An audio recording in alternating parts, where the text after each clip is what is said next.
Good morning, Broncos fans. This is Legends of Mile High. I am Thomas Hall, and I have to apologize. I'm under the weather, so if I sound weird, and maybe I sound better, who knows? But yeah, I'm a little sick, but the show must go on. So here we are, and I'm still excited about being here and doing this show, Legends of Mile High. We're going to talk a little bit about history today, like we always do. We're going to have the Mile High legend at the end, so stick around. It's we're going to talk about Shanahan's days as the Raiders head coach. It's an interesting story, so stick around for that. And what we're going to talk about today is Raiders Week, Raider Hater Week, whatever you want to call it. We're going to jump right into it today, talking about what's going on with this upcoming Raiders game, what it means, and then we're going to talk about some of the great games, great victories over the Raiders by the Broncos of the past.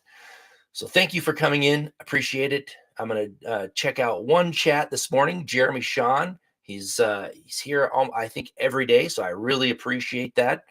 Good morning, Thomas. The picture says it all. It's not just Broncos versus Raiders. It's Broncos Country versus McDaniels. Jeremy, thank you, and it was nice meeting you at the meet and greet. It's nice to put a real face to the name, not just a picture. So I appreciate you coming in with that. The picture that is on there is obviously Josh McDaniels on this link, and that adds some extra juice to this game for sure. Not just for Broncos, but for Broncos Country in general. And that's what I'm going to really jump into here. This game means a lot, really. I mean, people are looking at the Broncos at 2-1. This is on the road. It doesn't may not mean a whole lot when the final record comes down, but for Broncos and the fans of the Broncos and the fans of this show, this means a lot. First of all, anytime you beat the Raiders, it's a good thing.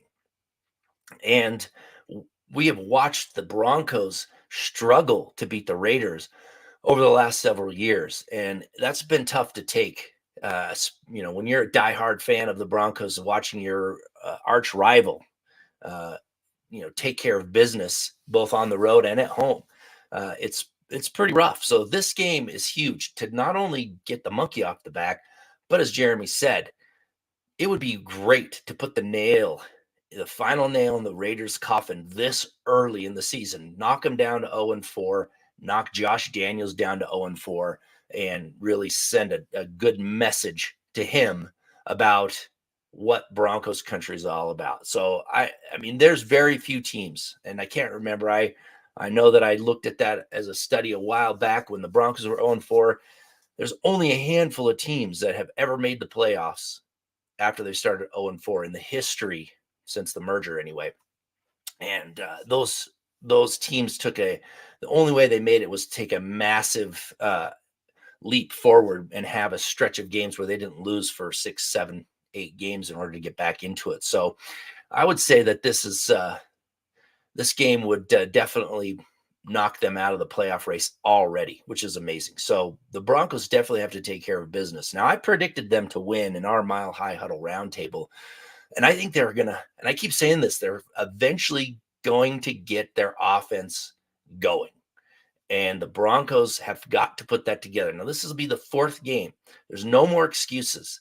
This is huge. The Broncos have to get their offense going. We know their defense is playing great. Their defense has been outstanding, actually. In fact, I looked at, people are saying that the offenses haven't been that great.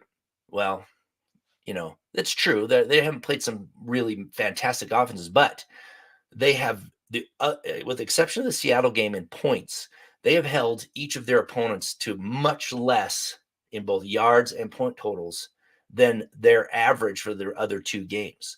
So that's huge. The Broncos defense playing lights out, and their special teams finally are playing great. So not only would it be great for the special teams, I mean, for them to beat McDaniels, but the special teams to, send a message to McMahon as well, because we had to suffer with Tom McMahon as a special teams head coach, as fans watching those mistakes that happen every week.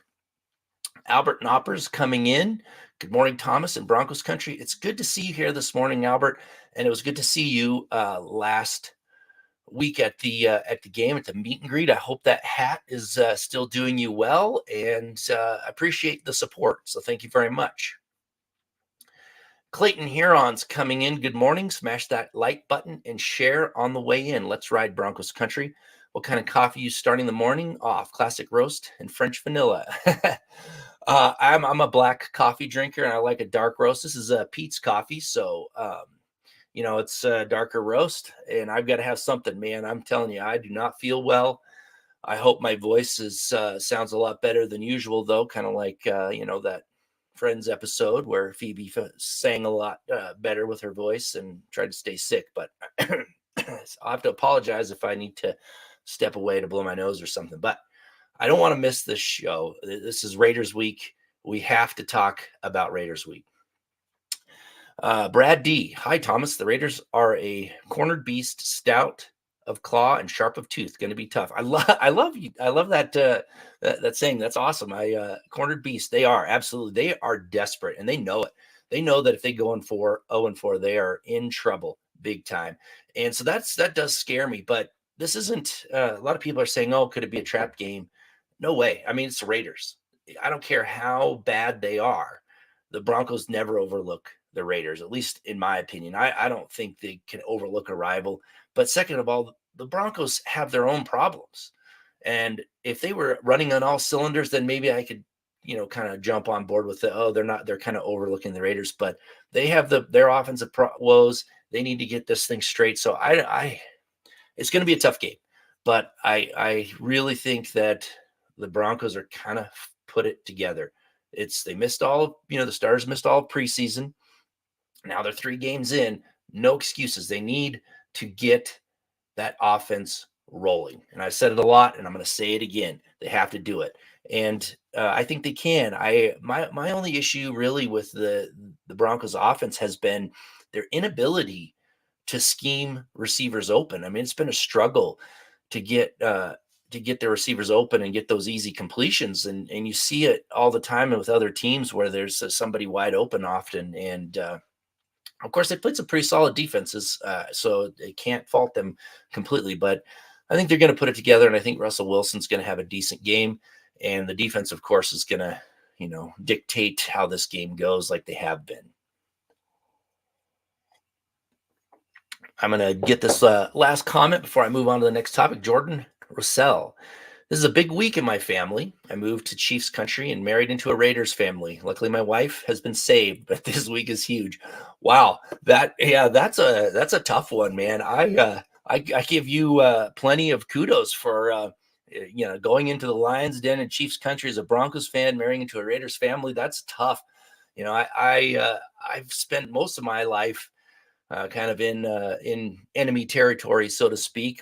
I grew up in Oregon, which was a lot of Seattle fans, and I moved to New England area for a while with a lot of Patriots fans. So it was pretty rough. But now I'm in Broncos country, so I'm happy to be here, and I'm glad that your wife is hopefully converting over to the Broncos and leaving the Raiders behind. So that's great. So thank you for that comment. Thank you for the support. I really, really appreciate it. All right, so I'm going to talk a little bit about some of the great Raiders victory over the Raiders of the past. Now, the Broncos have had a long history with the Raiders. They both came in the AFL at the same time, 1960. And unfortunately, the Raiders have had their way with the Broncos in those early years because the Broncos just weren't very good. They really struggled to. I mean, they've drafted. I think, if I remember correctly, 5 or 6 Hall of Famers that never played for them back then. I know they drafted Butkus, a couple other players. I think they drafted Merlin Olsen, and they just went to the NFL, and that really hurt them. So they were never really a strong team. And so from 1963 to 71, the the Broncos went winless against the Raiders, 18 straight games. So that was the Raiders were the nemesis of the Broncos. And on New Year's Day in 1978, playoffs, Orange Crush, right? This was their run to the Super Bowl. and they had to face the Raiders. They've only faced the Raiders twice in the playoffs in their entire history, which is kind of strange to think about, but that 2 times, and this was one of them. And they had after 71, they had kind of split games here and there, but playoff time facing Oakland, they had to have this win, and it was huge because they have to get the monkey off their back, really, and in the biggest fashion in order to make that run to the Super Bowl, and they really did.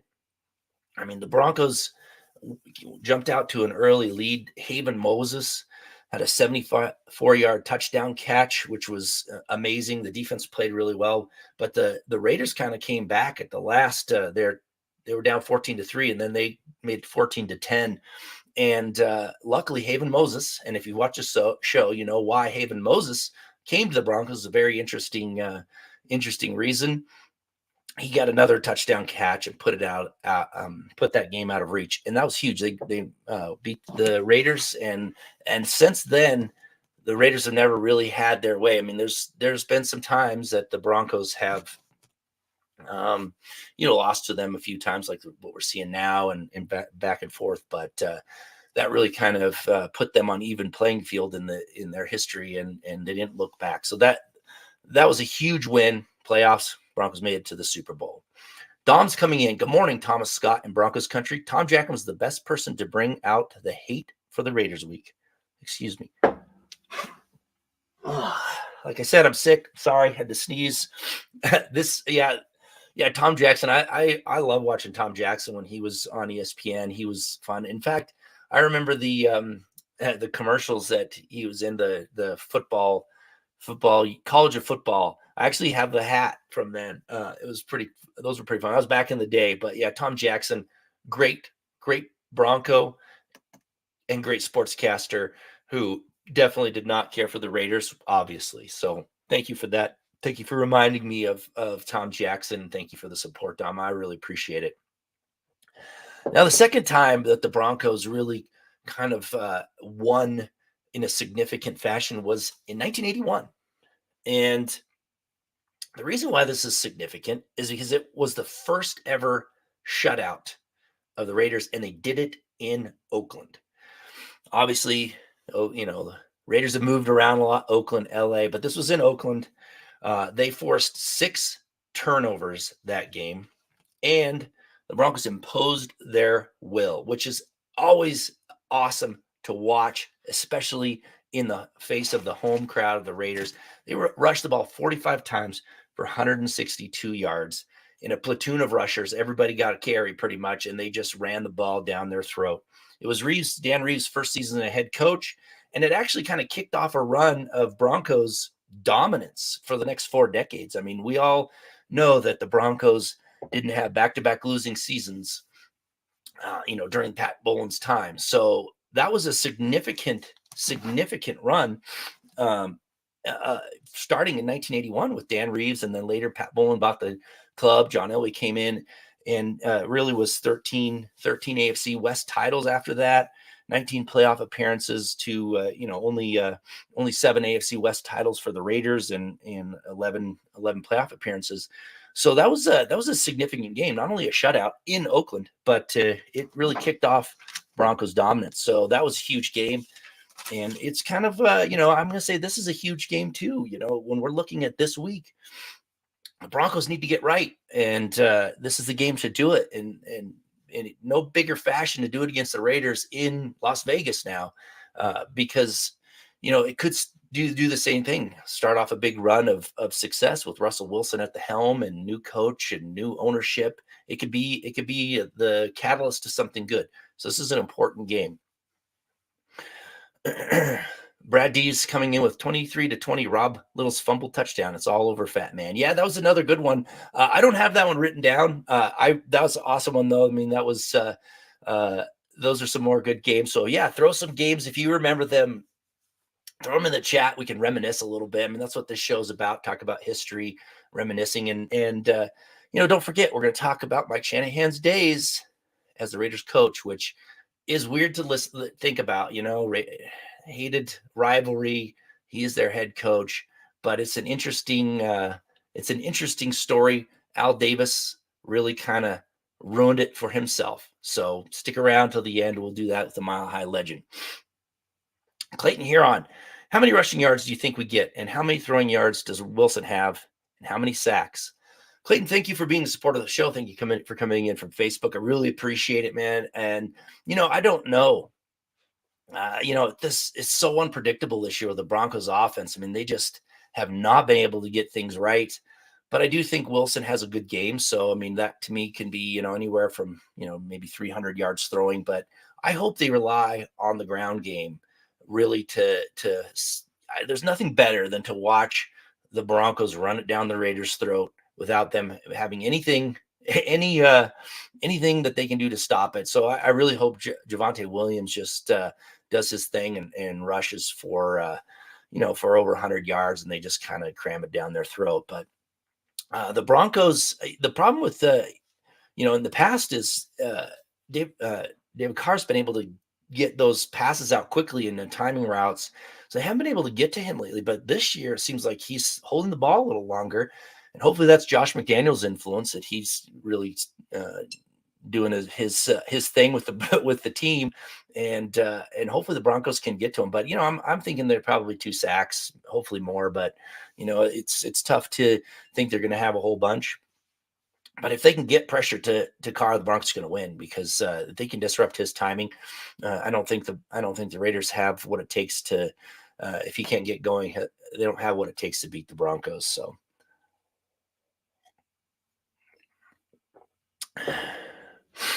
Yeah, Clayton Heron coming in. Thank you again for Facebook stars. I appreciate the support. And again, tell your friends and family about this show. You don't have to necessarily watch it live. It's on YouTube. You can go look up the playlist. There's a lot of good information that I think people in Broncos history need to know about. Some stories that are not quite well-known stories. We got to keep these. The point is keeping the legends of Mile High alive. So hit the like button, hit the subscribe button to Mile High Huddle YouTube, and tell everybody about the show. We got to get this buzz going, keep it going. We're only in this like the 21st show, so still getting my feet under me, but appreciate the support. Thank you for coming in.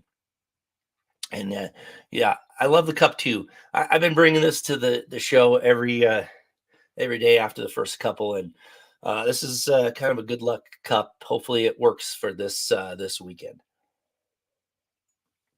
Donna's coming in. I remember one year for Christmas in the early 2000s, the Broncos played the Raiders in Denver, and the Broncos beat the piss out of the Raiders. Best Christmas gift ever. Yeah, anytime that the Broncos could beat the Raiders, it's a gift, and it's never easy. I mean, this is a rivalry that goes back to the beginnings, 1960, and they have gone back and forth. The Raiders actually have the head-to-head. There's one of I think the top 6 worst records, winning percentages again for the Broncos is against the Raiders. So it is time for the Broncos to chip away at that lead, and hopefully someday we'll see them have the head-to-head. So now it's actually the next thing I'm talking about is 1986. There's 2 games. There were 2 victories that season, and they were huge because that is what got the Broncos the AFC crown and catapulted them to the Super Bowl, their second Super Bowl, the first one with John Elway, because they finished the season 11-5, and the Chiefs were 10-6. Had they split those games against the Raiders, they may have not won the division. I didn't look up the tiebreakers or anything like that, but that was huge. And the Broncos went home 38-36, which was, that was a exciting game. And then week 9, they went on the road, this time to Los Angeles, and won 21-10. That was big. Both those games were huge. Got the Broncos to the Super Bowl, and of course we all remember that. That was the AFC Championship where John Elway came to the forefront with the drive, and everybody realized he was a great quarterback, and cemented himself in the legendary status for sure. So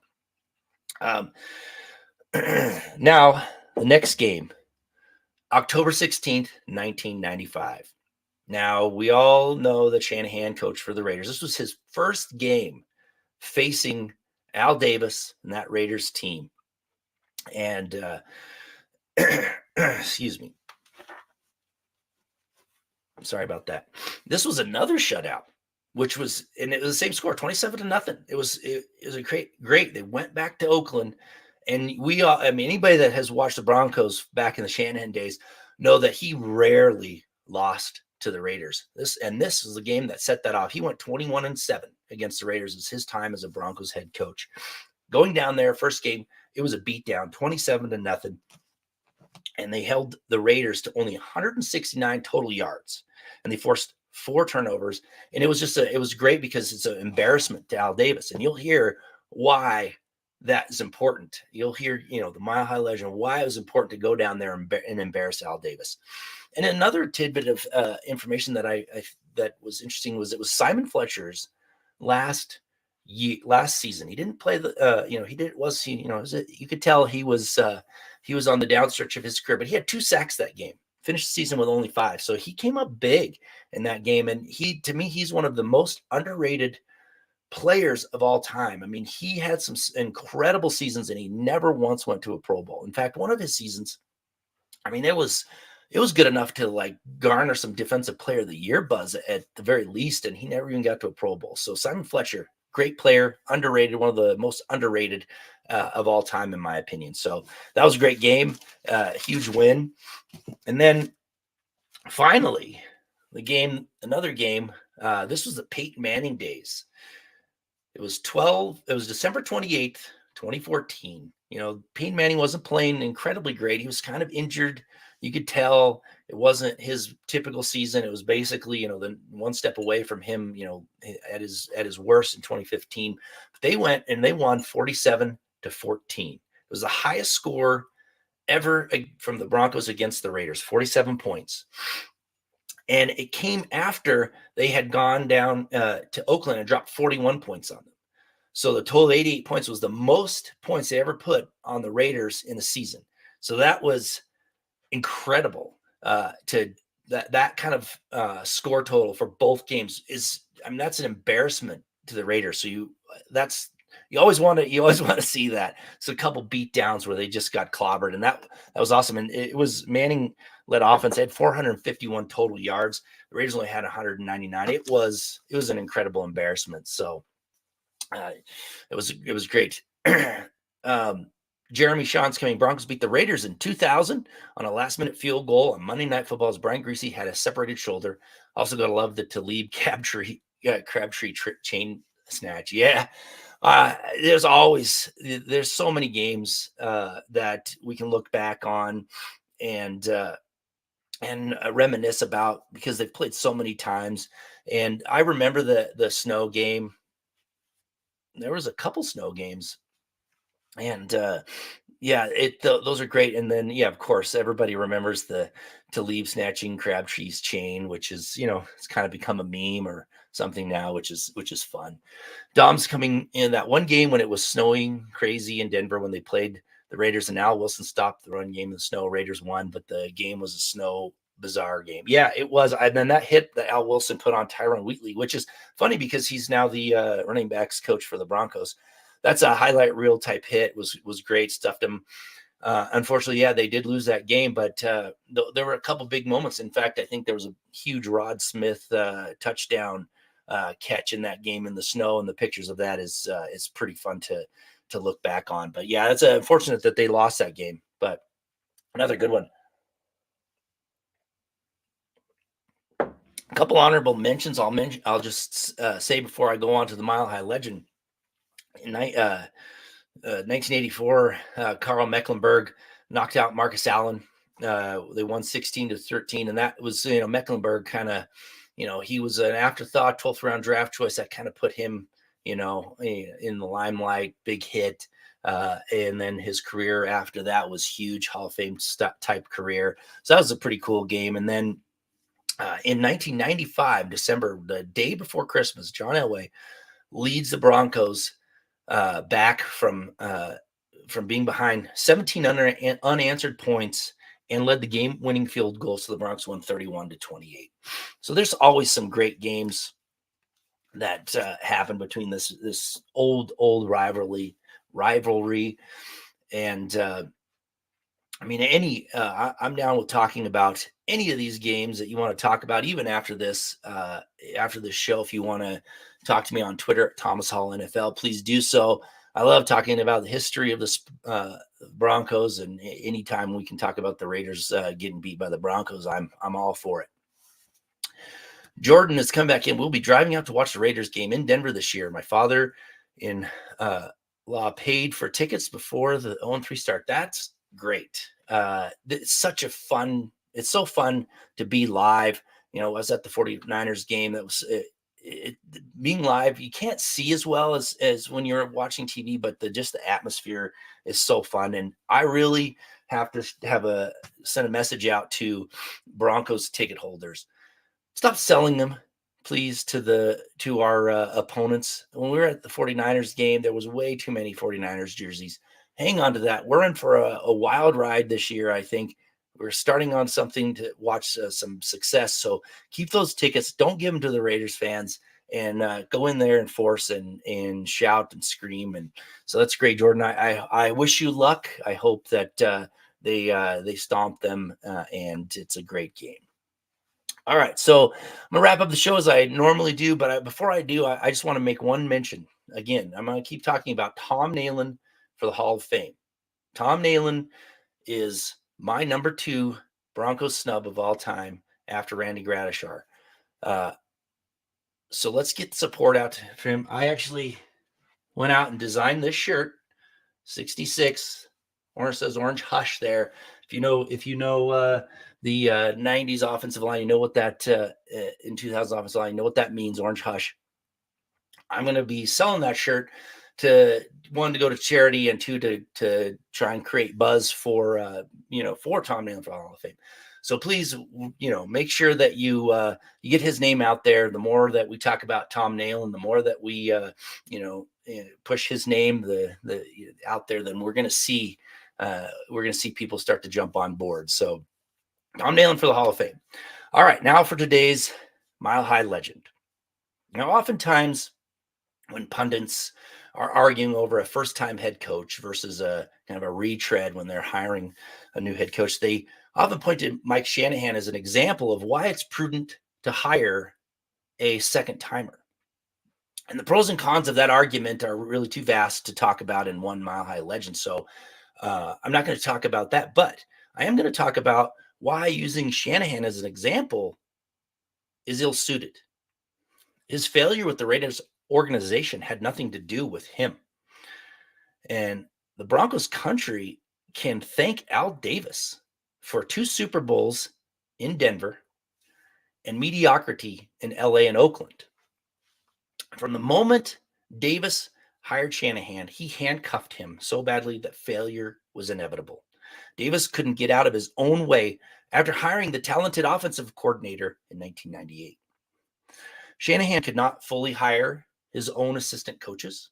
The running game that changed the face of the NFL during Shanahan's time as the Broncos head coach could not be implemented in LA. Davis kept holdover coaches Art Shell and Joe Scannella as offensive line and running back coaches, respectively.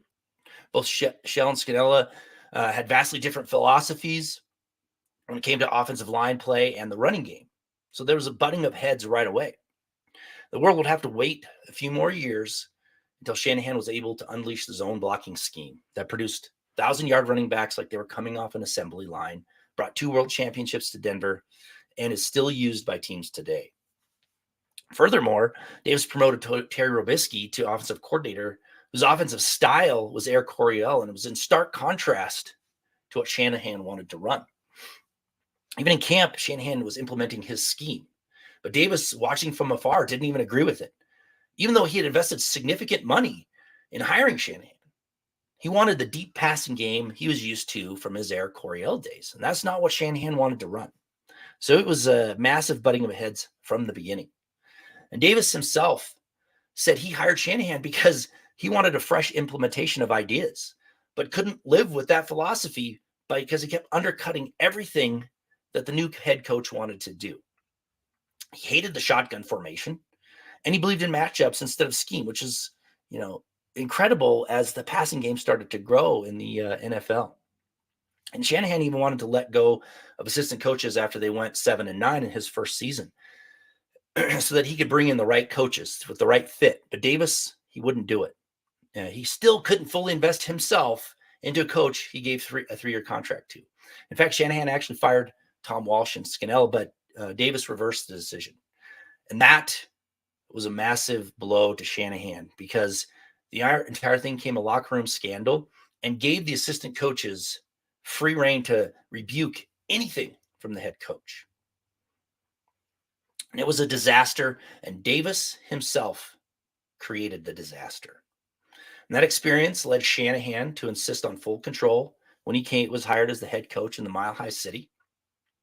And what followed was 138 wins as the Broncos head coach, back-to-back Super Bowl wins, and 8 playoff appearances in 14 seasons. And meanwhile, the Raiders organization in the 3 decades since have changed coaches 16 times, been to the playoffs only 8 times, only winning 6, and had a stretch of 13 straight seasons without a winning record. All because Al Davis couldn't trust his own decisions. And that's your Mile High legend. Thank you for joining, and have a great day, Broncos fans.